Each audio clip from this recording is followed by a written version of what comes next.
suvel.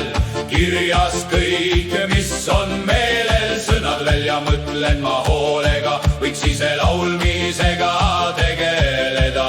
Proovida ju võiks häält teha, ei hakka proovima, võin ära rikkuda.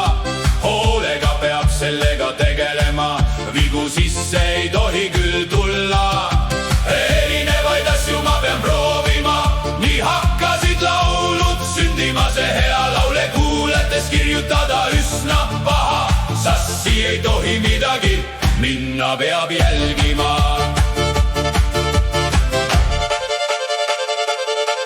Naiselt arvamust ma küsin, mis arvab tema, kui naine vastab, et sobib, arvestan sellega, mis juhtus nädalaid tagasi. Minuga ei tea, et hakkasin neid laule usinalt kirjutama. Laule kirjutada pole viga, tuju on hea, soovitus antakse ära, lõpeta, edasi jätka. Nii ma siis kirjutan, mis siis ikka, mulle meeldib teha, mida ma hakkasin tegema.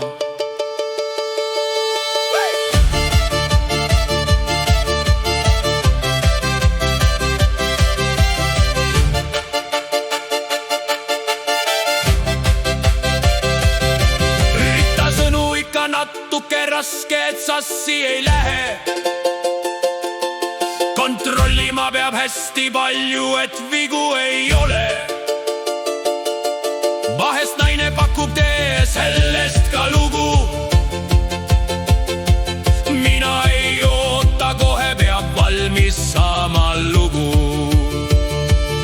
Kui mõte enam joosta ei taha minuga, siis peab puhkuse tegema, vägisi teha ei taha.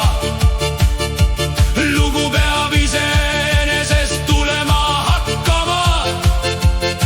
Nõu ma ei küsi, ise pean sellega tegelema.